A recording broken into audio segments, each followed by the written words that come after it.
Okay, hello everyone, and welcome to this week's CMES Colloquium. Today we're welcoming Mr. Dalton Einhorn, who graduated from Yale School of Management in 1997. And in the last 24 years, he's been an enthusiastic student mentor. So today he's going to be talking about the Kahlil Gibran's The Prophet, and he's got the first ever unveiling of some materials from an archive of never before published items that was found at the University of North Carolina. So Dalton's mother, Virginia Hilu, was the first and only person ever to be authorized to produce a book from this archive. And she died young, and Dalton then spent the next many years getting permissions to publish this work. So this talk will share the loving story of the creation of the Prophet and provide insight into one of the most important books of the last 100 years. So please welcome Dalton Einhorn in The Birth of the Prophet, the creation of Gibran's masterpiece in his own words. Great. Thank you very much. And I'm going to share my screen so we can get started. And right, so every Zoom call, we have to ask, can you see my screen? So I hope you can. Like most people who give presentations at Yale, I'm about to tell you a love story. And it's not just a love story, it's a loving story. This is going to be a book that explains the origin of Kahlil Gibran's The Prophet. And as mentioned, I'm going to show you materials that haven't been shown in public before that are being shown from the first time from an archive that's existed since 1960. So something very relevant for the Macmillan Center. The Prophet is the best-selling book of the 20th century. So we can say that the best-selling book came from the Middle East. Kahlil conceived of this book when he was 16 years old, when he was a student in Beirut. The book itself, this is my copy, is 96 pages, has an introduction, 26 chapters, and an epilogue that they call the farewell. And it's the story of an exile who lives among people in an adopted land and interacts with them kind of from a distance. He observes them, but he shares his wisdom and his love. And on the day that he returns to his homeland, the people of the island come to the town, they come to talk to him and ask him what he has learned about life from watching them. Now, the book sold 9 million copies in the United States alone, at least. We don't know the secondary market. It's been translated into 50 languages, and it sold 100 million books worldwide. There's a chapter on marriage, and it's the single most cited written work that's quoted in wedding vows. The book was published in 1923, so next year it's 100 years old. And there's kind of a neat happenstance. The publisher was Alfred A. Knopf, who was a young man who had just started a new publishing firm. And he met Kahlil at a dinner party in 1918, just when he was seeking new authors. And he was specifically looking for non-Americans. So it's funny to think about what might have happened if they hadn't met at that party. So the book has now lost copyright. It entered the public domain in 2019, and we're now on the verge of the next century of the book's life. I'll be talking about this theme a little bit throughout the whole presentation, before and after. So now, our place in time. Those of us who have read the book already, and I hope everyone here on this presentation has, were the readers from the first century of the book's life. So we, the readers, included somebody who might have been born in a European monarchy in the 1840s, who happened to pick up a first edition in their 70s when the book came out in 1923. Or you can imagine a teenager reading a book on their cell phone during the pandemic. When did you first read the book? It's always interesting, I think, to find out time and context, because a lot of people have their own story about when and where they read the book. And I'll invite you to think about who are going to be the next readers of the book, right? In the next 2-3 centuries and beyond, who's going to find that? And by then, the pages that the book was written on in ink, they'll be crumbled, they're already crumbling. Well, those might even be dust. The book will be available in, who knows, some electronic implant, but maybe the messages will sound even fresher then in the future than it did when the book first came out or now. So I read the book. This is my copy. I read this book for the first time during the blackout after Hurricane Sandy. We had no power for 11 days and I had a lamp. When I found this book, I was amazed. It didn't seem like a book from the 20th century. It felt like some ancient text that was found in some cave. It's written in a foreign language. Maybe somebody had to restore the pages so they could see the ink and then translate it into a modern tongue. So it just seemed like it was so out of time and place. It wasn't just the style. Something else amazed me is that Gibran picked all of these universal topics, and just the selection of them, everything in our daily lives was in this book. Amazed me. And then, of course, there was the wisdom, the observations that Al-Mustafa made in the book when he talked to the people of Orphalese. So when I read this book, I had to know, how was a book that was written in 1923? I mean, how did it mean so much to me 90 years later? I just needed to double check that there wasn't some divine origin here. And I imagined that I was going to find some sort of incredible creation story of the writing, and that by knowing the story, it would actually enlarge me. And so I sought out basically the origin story of the prophet. I'll tell all of you now, you can, after this presentation, go and Google the prophet, go Google the origins. I hope my book changes, my upcoming book changes what's there. But if you go look now, I think you might be as disappointed as I was when I looked. I mean, first, there's some really academic explanations of what and when. There are a lot of people, if they like the book, they talked about themselves, not really the book. But I think, one of the things that I'll pose for the center is two additional points. It's absence. You would think that the best-selling book of the 20th century would have its origin kind of well described among literary critics. I'm just picking one aggregator, thegreatestbooks.org, whatever that means. They don't even have it in their top 200 books since 1900. And then you see ruthless criticism. I mean, this is one from LitHub that it places poetry somewhere between Jewel and Jimmy Carter. It's something that I think we should talk about with the center and keep talking about, because why is this happening, right? I mean, one of the things is Kahlil's Lebanese, right? And I wonder if there is a Middle Eastern bias. But I would also point out that maybe there's some bias from modernists, that if you look at a lot of the great books there, they're really modern. And so there's very little presence of a book that has the basis in Christianity and Islam, Judaism, Sufism out there among the top 200. So I think what Kahlil wrote in 1923 still is worth talking about today in the context of the activity of the center. And by the way, if you want to go and take a look, I mean, the top one is what's in Wikipedia. And I don't even know what you do with this. I mean, the strong connections to the Baha'i faith, and he told Thompson he had seen the unseen and blah, blah, blah. Okay. This just doesn't do the book justice. What I realized is I was looking for the wrong story. See, the story about the book about the creation of the prophet was waiting all along, and it was written in the words of the authors. So the prophet was a book conceived and written by an unusually talented man, Kahlil, and by an exquisite woman who's as much a part of the creation of this book as is Kahlil, but her role is almost unknown to most readers.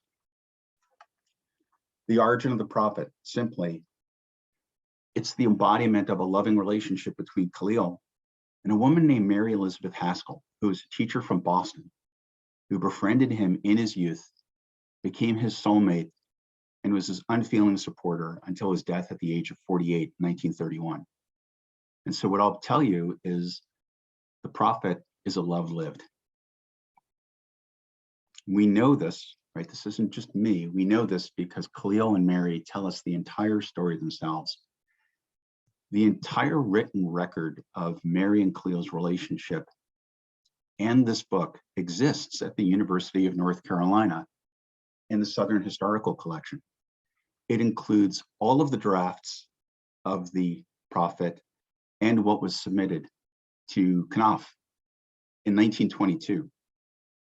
Every word was written by them. There's 27 years worth of letters written between the two, and her diaries, which chronicled hundreds of meetings, down to almost like you were reading a screenplay. And I'll share some of it with you. So this collection's been known to researchers for 60 years, but it's been untapped until now, and I'll tell you why.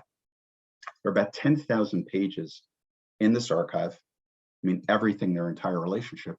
And in the words within it, you can hear the heartbeat of the prophet very strongly. And so now we'll start to get into the telling of the prophet. And I'm really excited to share this with you for the first time. And I'll again mention in a second about how I got the permissions to tell the real story for the first time. Just a little bit of background. I think everybody knows Kahlil, but just some highlights. He was born in Beirut, Lebanon in 1883, and he migrated to Boston, which is not far from where I am in Massachusetts, with his mother and siblings in 1895. And they lived in what's now Chinatown. His mother has an amazing story. There's a profound immigrant and feminist story in her. She left her country behind to go to a new country with her family to leave her abusive husband and seek a better life. There's another immigrant story. Kahlil was noticed by a teacher in a settlement house who, among all of the children there, saw that he had special artistic ability, and she encouraged him. Through that friendship, he then met kind of a weird guy who was a photographer in Boston, who encouraged his artistic ability and arranged for an art exhibit of Kahlil, where by chance he met Mary Haskell in 1904. So there's an amazing set of circumstances. There's a lot more to tell about Kahlil, and we can save that for Q&A.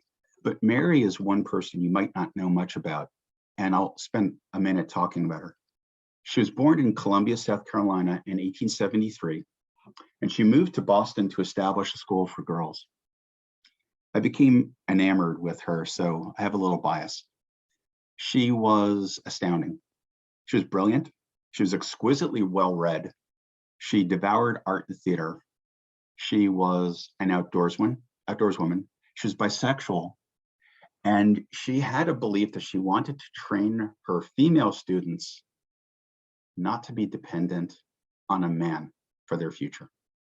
And so she did things like she taught them how to drive and many other things, but she was really way ahead of her time. I think she'd be great for faculty at Yale. With profits that she made from running her school, she sponsored a series of artists, writers, and performers. And when she met Kahlil, she quickly came to like him a lot, and she sent him to Paris to study art in 1908. And then she sponsored his art career in New York City when he returned. One thing that's very important about Mary is she taught Kahlil to write in English, and The Prophet was the first book that Kahlil wrote in English entirely. To say that they were soulmates is an understatement. They found each other kind of in the unsaid. And I think that that is really fascinating. And, you know, again, together, they are the story of the prophet. I wanted to show you the two of them. There's Kahlil on the left with a portrait he made of Mary in the middle. But I really wanted to show you kind of on the right, there's Mary in, she's smiling on one of her trips to Yosemite, where she would go hiking under waterfalls naked, howl, and she would recite poetry. So that's the kind of woman it takes to pair up with Kahlil to make the prophet. Okay. So now on to the prophet. So Kahlil first conceived the idea of this book in 1899. The subjects come from us, which is, I think, an amazing thing about this book. He wrote about only those things that exist in all of the loving hearts of people, whenever and wherever they were, are, and will be. And I never really realized how important all of us were in the creation of the Prophet. I thought it was a book by one person, and it was a book by all of us. So in the 10 years after Kahlil returned from art school in Paris, he and Mary spent hundreds of hours together, mostly in Boston and New York, in restaurants and museums and art galleries and parks. And they were always around people, and they talked about everything, all of the most important aspects of life: love, death, freedom, religion, marriage, children. And really, again, I'll say it, that the Prophet is their story. Kahlil is Al-Mustafa, Mary is Al-Mitra, Manhattan Island is Orphalese, and the wisdom in the poems is what they discussed. So just briefly, how did I get into this? So the role of Mary in Kahlil's life was known to only one person when he was alive, and that was Kahlil's sister, Mary. In 1960, Mary donated a large collection of papers to the University of North Carolina, and they didn't know what to expect in these papers. A young librarian, a woman named Jane Atkins, was basically told to go catalog everything in these dozens and dozens of big boxes. And so she had this awful task of cataloging everything in there. So she took a dusty box, she brushed the dust off, opened it up, and she found on top a love letter from Mary signed by Kahlil Gibran, and then another, and then another, and another. There was the entire written record of a soulmate relationship that was cloaked for 27 years, his entire adulthood until his death in 1931. So why was this secret? Why did no one know about Mary in his life? And I think Kahlil said it beautifully when he said, travel and tell no one, live a true love story and tell no one, live happily and tell no one, people ruin beautiful things. And I think that's why they hid their relationship from most people, because they didn't want to worry about the reactions of others. I just want to show you really quickly, we'll see a bunch of these, but this is what the source materials look like. So when I said they found writings in thousands and thousands of pages, you could see this is a letter from Kahlil to Mary, June 1915. And here he is sending her a draft of a chapter or of a parable for his book, The Madman, which was published, I believe, in 1918. And if you take a look at that handwriting, what that really says is, one day there passed by a company of cats a wise dog. So that's the first couple of lines. So I will tell you that there's a story within a story within a story about wanting to be accurate and then not being able to read someone's handwriting.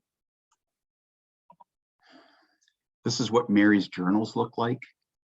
They're thousands of pages, and what she seemed to do is sometimes when she was meeting with Kahlil, she would write down what they were talking about, and she also seemed to have a photographic memory, came back and wrote down everything that she remembered. There are over 300 letters from Kahlil. There's one on the left, and several hundred from Mary. There's one on the right. So we have all of this great stuff to work with, but there's almost too much stuff to work with, right? So when the papers were discovered, the library notified the estates, and they went out and they hired an agent to try to find a way to turn the materials into a book and to try to get a publisher for them. My mother, Virginia, was a book editor in New York. She was one of the only female editors in the industry. She heard about this material, and she basically stalked this agent who kind of relented to her charm and her persistence and her track record. And he said, well, you've got the credentials, but if you'd like to get hired, well, I can't hire you. You have to go talk to the estates. And so she went to see Kahlil's sister, Mariana, and her attorney, Judge Elias Shimon. He was the first Lebanese judge in the United States. My mother leaned in to talk to them, and she unveiled that she was probably the only editor who could speak fluent Arabic. She talked to them in the language that she talked when she was growing up in her household, because my grandparents were Syrian. So I'm going to guess that gave her the inside track. So she went to produce a book, and she conceived the idea of starting with one book called Beloved Prophet. And this is actually the first copy that she got. And I lovingly hold that in my hand now. The book was intended to do two things, really. It was to introduce the real Mary, who was unknown to everyone, and to introduce the real Kahlil. And that was necessary because a lot of what was written was hagiography. I mean, it really was unrealistic. Almost treated him like he was a god. Her book had none of her own narrative in it. What she did is she created a book just using excerpts from the writing of Kahlil and Mary. Now, she began editing when I was in utero, so I had a great place at the editing table. But the sad thing is, this book came out in 1972, which is 1 year after her cancer diagnosis. She lived long enough to see her book change everything that was known about Gibran, but she died when she was young. After her death, there were a lot of lawsuits among people who were receiving money from Kahlil's books, town of Bishari, Lebanon, and others. And so these lawsuits went on for about 15 years. And during that period, there was really a freeze on publication of Gibran's works. The University of North Carolina froze permission to anyone to publish the materials in their collection. And so for about 50 years, Beloved Prophet was the only authorized book. In 2017, I was able to get permissions from the two estates to continue what my mother had started. And so I was able to get back into the materials. And in 2020, I was able to come out with the first book of unpublished Gibran writing in years, which is called And the Prophet Said. And I also brought back my mother's book, which I called Beloved Prophet 2020, after her book went out of print. Now, one thing we can talk about in the Q&A is the context for when these books came out in 2020. This is just a few months after the government had collapsed, after the pandemic had started, and in the case of my mother's book, came out right after the explosion in Beirut. One thing I can tell you about my mother's book is she had a lot of work to do introducing Kahlil and Mary. She did not have time to talk about the creation of the prophet. And so in 2023, I'm going to share what she didn't really have the flexibility to talk about in hers. And so now, finally, the origins of the prophet. So this is a quote from Kahlil to Mary after he showed her the first drafts of the prophet that he wrote in 1918. Do you notice how full these things are of what we have said in talking together sometimes years ago? There's nothing in them that doesn't come from our talks. It's very funny the way they talked. And when you think of the final book, so Mary was fascinated by Kahlil. She would ask him a question about anything, and he always seemed to have an answer. So the way they actually talked in their real life is, I give an example here. She said to Kahlil, "What is poetry?" I asked him again. And again, he said, "An extension of vision. Music is an extension of hearing. And so it is with all arts." And it kind of seems like in their daily conversations, it was like Al-Mitra asking Al-Mustafa to talk about a subject. Now, if we go into the materials themselves, 1912 is the first year when the prophet is mentioned to Mary by Kahlil. And so June 12th, 1912. Today, Kahlil got the first motif for his island god. He's finally decided that his Prometheus exile should be an island one. And he talks a little bit about a 7,000-year period he puts off in his boat alone. So you can sort of see the prophet has changed a lot, but the core of it is clearly visible in 1912. So from 1912 to 1923, we have 11 years of change. But again, there's that core first element. Now, one of the things I've mentioned is their conversations, and their daily conversations echo throughout the book. And I wanted to share a few of them. So here's just one example from a conversation that they have where Mary is just talking about in her journal, a discussion they had that day, where they were talking about giving. Kahlil believes giving should be simply to produce life and spending to produce life. And he said, I can say now that I never spend even a penny without knowing I'm going to get not a penny, but much more from it. And she says about her sponsorship of someone, I told him that I had had the money for Charlotte, that life was hard for her and I loved her. And I used to say to myself, if I have it, she wants it, she's welcome to it. So there's that little conversation. And then in the prophet, there are those who have little and give it all. They're the believers in life and in the bounty of life, and their coffers never empty. Those who give with joy, and that joy is their reward. So you can sort of see the echo of that in On Giving. There's a lot. I'm not going to read this all, but 1916, they're talking about On Beauty. You know, they're mentioning that Mary would talk about the beauty of a woman, but she was also talking about the beauty of earth. Oops, sorry about that. And so they were talking about people who want to know if the earth ever felt, or in her case, does the earth ever feel that when people loved her? It's kind of this really cosmic notion, but the book is full of cosmic notions. And Kahlil is talking about beauty, and really it's not just natural beauty, but it's the creative beauty in people that's loved. And you can see in the prophet what Kahlil mentions himself. Beauty is not a need, but an ecstasy, a rather heart inflamed and soul enchanted. So it kind of has this feel of that conversation you can see in what ended up in the prophet. There's one that's very clear. They were talking about a parent who did not want her child to see statues in the museum, especially the nudity. Kahlil said in response to that story of children and parents and children, they want to make them reproductions with improvements of themselves instead of putting them into relations with life. They aren't doing anything for the child's soul at this time, and they don't realize that the mistakes they make with the child now will affect not that child, but that child's children and the children of that child's children and the human race. And then Kahlil writes, your children are not your children. They're the sons and daughters of life's longing for itself. They come through you, but not from you.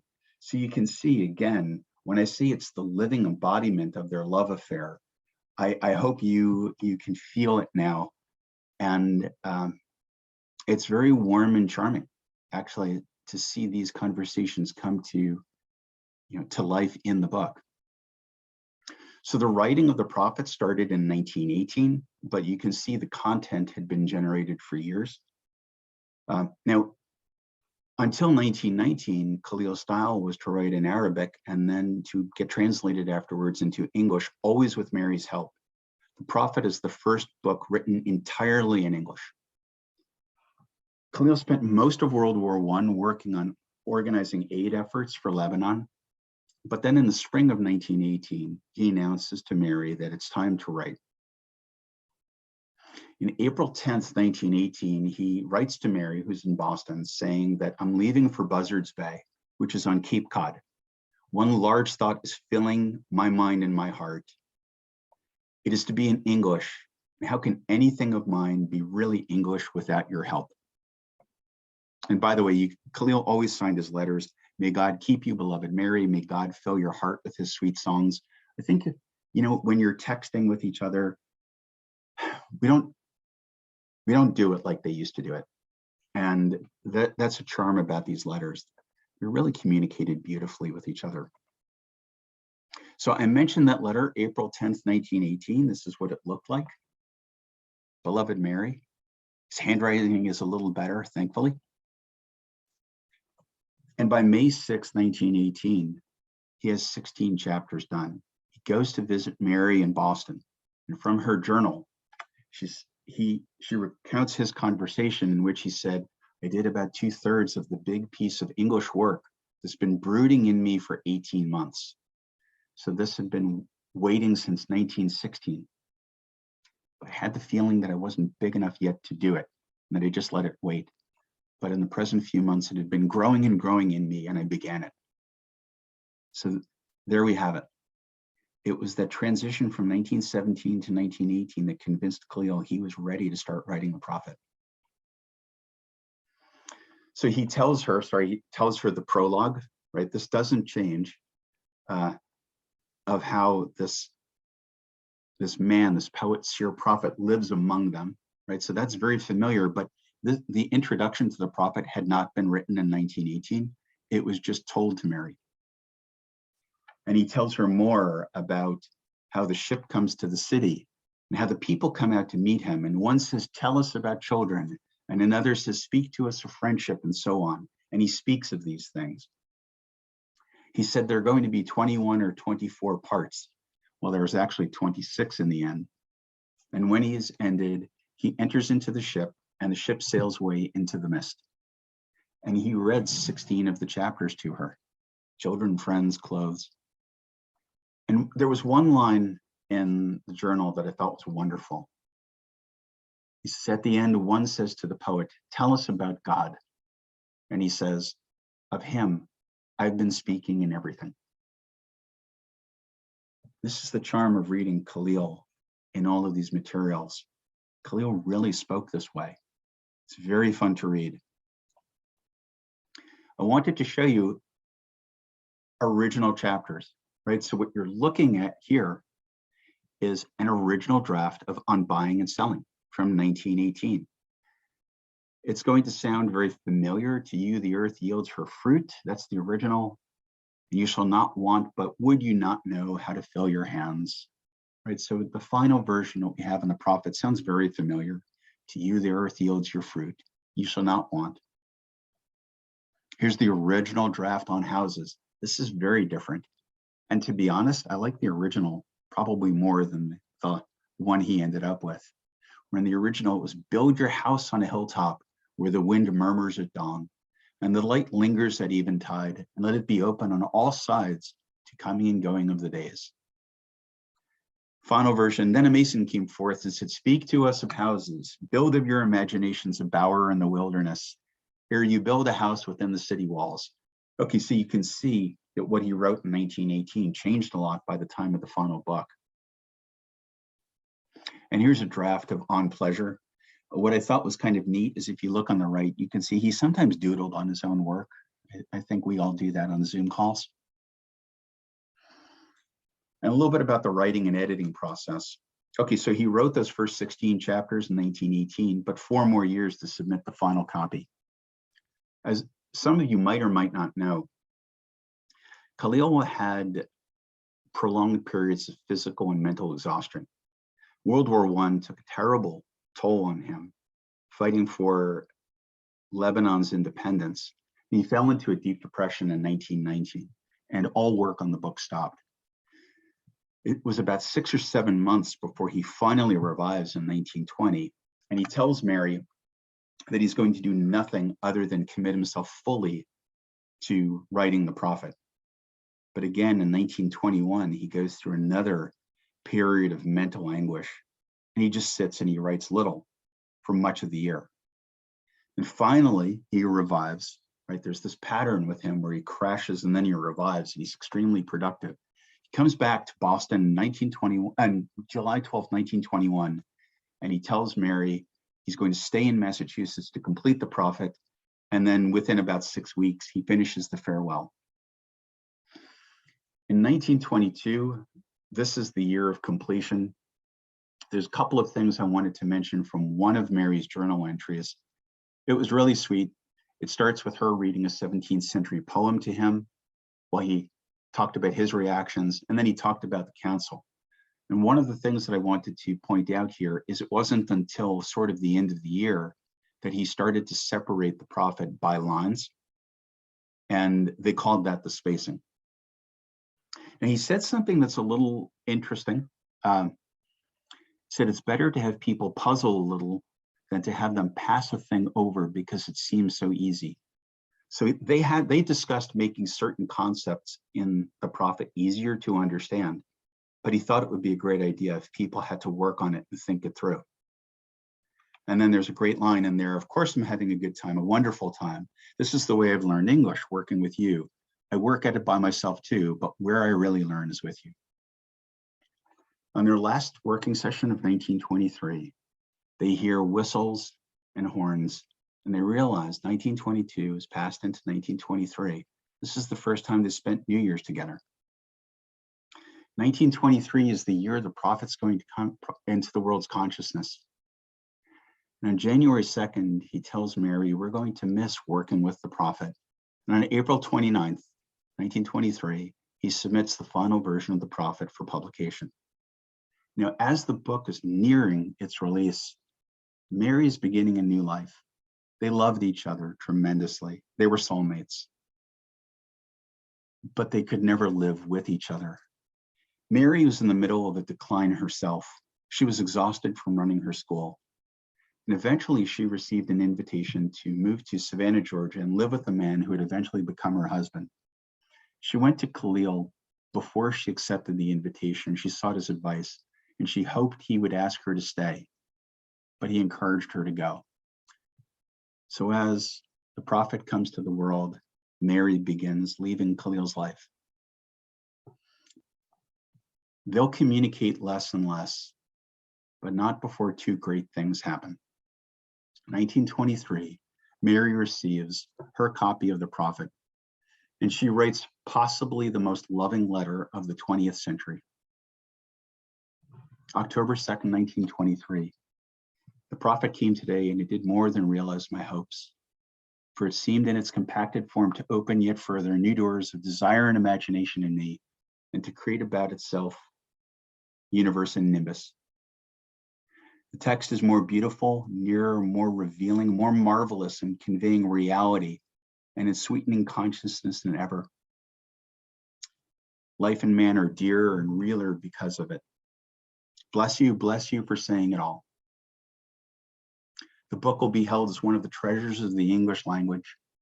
It is the most loving book ever written in any language known to me anyhow. And I believe in any language. And it's because you're the greatest lover who ever wrote. Goodbye, and God bless you, most dearly beloved Kahlil. And then where we'll end is a visit with Kahlil at his studio in New York on November 26, 1923. His book is already a success, and they're talking about the reaction of it. Kahlil tells her, yes, the prophet's been more than well received. I've been actually overwhelmed with letters about it. In their conversation, he says, I'm going to tell you the plan of the second book of the prophet and the third book of the prophet. The second book is the garden of the prophet, and the third is the death of the prophet. And when I asked whether he had actually written any of the second book, he said yes, and smiled. Is it ready to show, said I, and he laughed. Later, when I was going, he said, and the second book is being written with your spirit with me. Nobody could write the prophet without you. And so what I'll leave everyone here with is really you, Kahlil, and Mary. So my book, The Birth of the Prophet, will have much more. You've just seen some teasers, but it's a recreation of the entire story of the prophet. It's going to be published within the next 12 months. I'd like to get this out by early 2023. It'll be about 275 to 300 pages, all excerpts from the materials. There's no narrative of mine in them. Let them tell you the story. I'll probably self-publish it. We can talk later, but there's a lot less prophet in the prophet nowadays. So the prophet's been available, right? Their story, their loving relationship's been available for everyone since 1923. But when you get this, I'm looking forward to you letting Kahlil and Mary tell you of their collaboration in their own words. And I hope that you fall in love with the prophet again, or if you haven't read it, for the first time. And then when you go and read this, you'll have Kahlil and Mary by your side. So that concludes the presentation, and thank you very much for letting me present.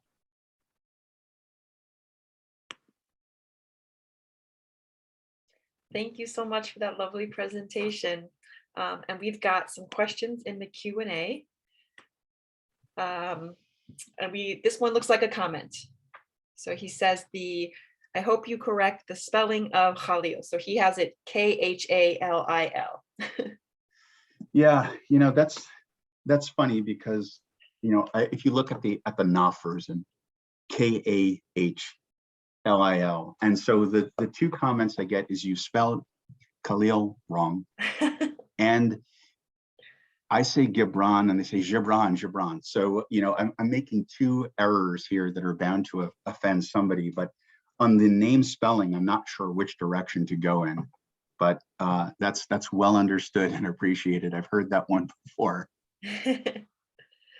And then someone else, let's see, Allison Barkley says, that was wonderful. Thank you very much. And anybody else has some questions or comments, please put them in the Q&A section, which is on the bottom of your Zoom screen. And maybe while people are thinking, I'll ask some questions of my own. So you mentioned this very briefly, but I'm wondering about impacts within Lebanon itself of the Prophet. Perhaps, I think it's still relevant, like you said, given the political situation, the port explosion and everything, but I'm wondering if there's anything on there that's part of your research. Well, a couple of things is, one thing that fascinates me is he really is sort of a beloved son of Lebanon. And if you go into any Lebanese restaurant in New England, you'll probably see a picture of him, or there'd be a quote from the Prophet. So everything that I've found is there's a sort of pleasure in him and a pride. And so when I've interacted with people in the community, I've been remarkable. I'm on the cusp of starting to understand the beginning of the beginning to understand the importance of him to the people of Lebanon. I have heard a number of contextual aspects of this. I think one that absolutely blew me away, it's a personal story. So I have a friend who's an actor in London, and I was telling him what I was up to with this book. And he told me that he had a friend who was in prison in the UK. He had been sent to jail for 2 years for white collar crime. And he was lost there, and he didn't know how he was going to survive. And I told him what I was up to. And I said, would it help if he saw the galleys for the book, like to see it before it came in print? And he said, I think that would be remarkable, and it would give him something that gives him hope. And so my friend took PDFs of the galleys to him, and he said he was just amazed. That's wonderful. And so, I have to admit, when I encounter people who really have that connection, I realize I'm sort of, on the periphery biting in. I have this connection through my mother, and I feel like I've adopted Kahlil and Mary, but this impact and how frustrated. It's really frustrating to talk to people who are scholars, because there are people who are at universities in Lebanon who are participating in street protests. Right, these are the people who are writing the books about Kahlil. They're participating in the street protests that day to talk about the mismanagement of the country's finances. So it's astounding to me. So every day teaches me something. I don't have much to teach myself. Great, thank you. Yeah, that's wonderful. And we have some more comments now. So Timothy Kropp says, great presentation, thank you. I just pulled the Prophet off my bookshelf to read again. Awesome. And then Muhammad Aziz, who offered the spelling comment before, says, so there's a journal, the International Journal of Middle East Studies, that has a transliteration section that he's recommending to you. And he also says EI3, which unfortunately, I don't know what that is, but it's a journal maybe that would help you with the translation part. And then Neil Berkson asks if you could address his comment about pain, that he learned it in high school and he's quoted it ever since. So I'm guessing this is from the Prophet itself. So pain, right? It's interesting because Kahlil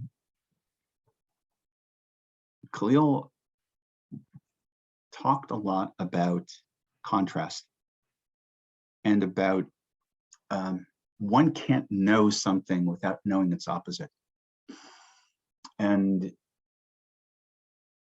Kahlil wrote about, he wrote metaphorically as saying that one can't understand being on a mountaintop unless they've been in a valley, right? And so pain, he says pain creates joy, because you can't say that you've known joy without having experienced the complete loss that pain offers you. If you've never experienced joy, you probably wouldn't have really experienced pain. And so we know Kahlil had a very hard life, and Kahlil observed a lot of pain in his life. And so he would have had many, many opportunities to see people. And when we think of al-Mustafa, observing people, what are some of the things where he saw pain? He saw pain in marriage, where you had two people who were good people, who were kind and nice to each other, but they couldn't talk to each other, but they would talk to him individually about losing their identities and losing sense of self, and kind of the loneliness that invoked in them. And there's that emotional pain because it started with the beauty of marriage, the beauty of love. It's childhood. It's his father was abusive. His father didn't want Kahlil to be an artist, and his father was an alcoholic who beat the family. So imagine that young, sensitive boy seeing the person who was supposed to protect and provide for the family turn against them. So I think that he used this, I think, beautifully in his writing, because it sort of taught him how to juxtapose things a lot. And we even see it in Crime and Punishment, when he talks about the criminal and the victim. And he says, well, the victim is as guilty as the criminal. So the way he uses pain sometimes is one of the many times he tries to contrast two different parts of life. So I hope that answers the question, but it was kind of the way he did it. It was always an analogy. It's the flip side of something. That's great. Thank you very much. And now we have from Nina Foster. Did she means Kahlil and Mary ever consummate their relationship sexually? No. And so in my mother's book, so my mother was a horrible gossip, and she really loved dirt. And if you read Mary's journals, they really thought about this a lot. But really, Kahlil rebuffed her. And one of the things that he felt is that if they entered into a physical relationship, it would alter their friendship and their soulmate relationship. And he didn't want to take that chance. But also, contrary to what a lot of people think, Kahlil was basically celibate for most of his adult life. And he seemed to be almost a little shy, even though he was quite aware of sex. And he talked about it a lot, but no, they didn't. And in the end, they think we're all better off that they didn't. Great, thank you. And Ray Pagliaro, sorry if I mispronounced that, says, thank you very much. Wonderful presentation. Looking forward to reading your book. And Marcia Einhorn says, thank you for this very fascinating story. Will your Syrian mother's own critical intervention in the publication of Gibran's work be part of the book you're writing? No, and there's a little bit of a forward, like, why am I writing this book? How did I come to it? But this is their story, it's not mine. And if you looked at the first draft of anything that I wrote about Gibran, there was a lot of use of the word I and me. And then I quickly got rid of all of it, because this is their story, these are their words. And the quicker I get out of the way after explaining why I'm there, the better, because it's so much better when you don't put a third person between you and Kahlil and Mary. And also, this is kind of a funny story that I can share now in the Q&A. So here's my mother's book, Beloved Prophet, right? And so the Haskell and Gibran estates authorized this book. The Knopf licensed the rights to this, right? So this is really kind of intellectual property and a lot of detail and ownership rights and all of this. There was somebody, and this is a famous Supreme Court case, who said, well, forget all of that. She went to University of North Carolina. She copied everything herself. And she had this massive 800, 900 page book called The Miracle of Gibran that was from this, and she was going to publish it. And if you ever want to talk about super fan fiction or super fan reaction, I mean, I can't imagine how bad that book would have been, because it was super fandom. Knopf had to block her. And the case actually went to the Supreme Court. And the Supreme Court ordered her to destroy all copies of her book in the end. There's a lot of crazy stuff around there, but forget all of the literary rights and the royalties. What I think is really the best outcome is getting out of the way. And that's what my mother did. I mean, that's why she chose to use excerpts, because what's she going to say that Kahlil Gibran didn't, right? So I'm going to follow the same thing and say nothing about this. I've already mentioned the story elsewhere, and it's a cool story, but this is my story and my mother's story. It's kind of a nice backgrounder, but this is really cool. I mean, this is the birth of the prophet. I love the book. The criticism about Jimmy Carter and Jewel, I don't get that myself. So here, enjoy it. Great, thank you. And now we have a clarification from earlier. So you have the International Journal of Middle East Studies and then the Encyclopedia of Islam from Muhammad Aziz, and he says thank you also for this great presentation. And so that's if you need some. And then Cynthia Ailing says, thank you so much. I have held this book close to my heart for many years and read from it on special occasions such as rehearsal dinners, birth of a grandchild, etc. Have given a copy of the book to each of my grandchildren, and presently am out of them, but I'm off to the bookstore this afternoon. What's funny is if I was in New Haven, so I bought copies to give out to anyone who needed a copy of it. But yeah, and it's funny, I felt kind of bad buying it off of Amazon cheaply, but I couldn't get these hardcover books. There was like 2 or 3 copies left, and I was thinking it's like bringing candy to class. If you don't have enough for everybody, yes, right. You get trouble. Well, thank you. That was very kind. And then we have a comment here from Iman Nuwahi. So I am Lebanese, and Gibran is how we refer to him in Lebanon. Kahlil is the name of his father. He's an idol for most of the Lebanese. And then they ask, did you visit Lebanon and Gibran's town Bishari? A must do. His village overlooks the Sacred Valley.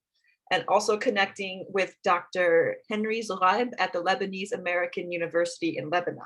He recently published a book about Gibran. And then they say, by the way, my wife and I, coming from 2 different religions, married in Lebanon and used excerpts from the prophet as wedding vows. Oh, that's awesome. That's fantastic. So, the I actually was in touch with Henry before the unpublished writings came out. I was in touch with him before then, and several times, and contextually it was amazing. Like, I had actually had visions when I knew the book was coming out in 2018. I knew it was being published in 2020. I was planning on going to Lebanon. I couldn't wait. And then stuff started happening, and then COVID happened, right? And I will get there. I can't wait to go. I mean, one of the things that's really interesting, aside from the prophet, is, so my mother's family name is Al-Hilu, right? That's the Arabic name, Al-Hilu. And when I was doing searching on the origins of Hilu, we actually found in the Bishari area mention of them being there in the 14th century, 13th or 14th century, which probably made some sense because they were traders, not they with a D, right? Not against the country, but they were merchants in the Mediterranean. Some of them were in Damascus, some of them were up in Aleppo, and then it would, to get to the coast, right, to go through Lebanon. So I would love to see it, and it is on my list of countries to visit as soon as everything kind of calms down with COVID. You will not regret it. I can't wait. And now we have a question. Will this talk be available later? I'd like to share it with some friends. And yes, these are recorded and posted on the CMES website, so you'll be able to see it again or share it. And now we have a comment from Jonas Augusti. Dear Dalton, first of all, thank you so much for this fascinating presentation. I've read The Prophet numerous times, and what you have shared with us today will enrich my next reading. The poetic lines in the letters are gripping. You've briefly mentioned the letters Gibran received upon the publication of The Prophet. Will these letters be featured in your book? And thank you for this wonderful talk. Yeah, thank you. So I'm not putting that in there. And part of it is, I mentioned the love story, and really the way I'm choosing to tell this, it's just this little kind of private world of Kahlil and Mary. And, it's sweet. It's just sweet and loving. Now, I have a lot of the 1923, 1924 reactions to The Prophet. And in the collection at University of North Carolina, there are dozens of newspaper clippings, and then there are many book reviews. And they kept coming in the 1920s. And there's a lot to use. Part of what I think might make an interesting future book, and I've been kind of toying with it, is called After Gibran. Because, I